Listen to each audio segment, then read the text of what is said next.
Hello, I am Ravish Kumar. Today we look at a story hidden under official quietness and easy politics. A promise made, and a promise that seems to have been broken. In 2008, the government announced a plan to help Kashmiri migrants. A ray of hope for those who had lost everything.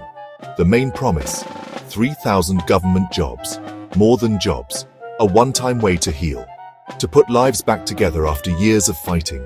A base for families away from home for almost 20 years. The plan was for migrants from the Kashmir Valley. Intended beneficiaries: Kashmiri Pandits, Sikhs, Muslims. The government's records, ration cards, migrant papers, supposed to be the gatekeepers ensuring help to true victims. But did the promise come true? Did the lifeline reach those it was meant for? What follows raises troubling questions. A story different from the official line. Years of implementation created serious doubts. What happens when a system meant for fairness becomes unfair? What if victim papers were used to help those who aren't victims? My visits to Jagti camp and other migrant camps show a clear picture. I spoke to many families. Across these conversations, there were very few Muslim migrant families. Almost none. So where did these Muslim migrants come from, if not the official camps? How did they suddenly qualify for a plan meant for displaced camp residents? The hiring process was supposed to be based on merit within the migrant quota. But stories suggest people with very little education, 10th grade pass, 12th grade pass, were given jobs requiring higher qualifications. The most worrying part: hiring of people who were never migrants. Stories point to cases where people with established homes in Kashmir managed to get these jobs. Yet they had the two golden tickets: a migrant ration card, a migrant certificate. How is this possible?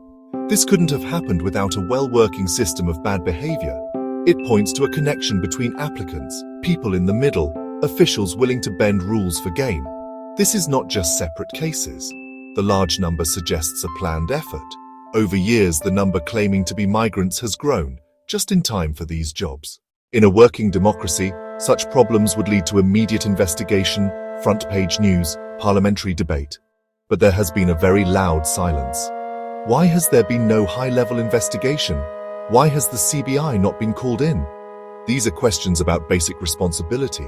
Who were the officials who signed off without proper checks? Who said they were displaced? Has even one official been held responsible? The media also has questions to answer. Why hasn't this gotten mainstream attention?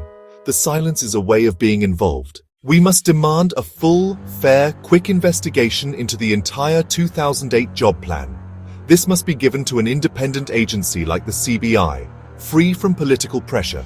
The government must release a full list of beneficiaries with their submitted papers. Let the public see the records. Let every certificate be checked closely.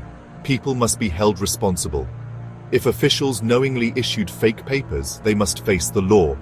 If people got jobs dishonestly, their employment must be terminated and salaries recovered.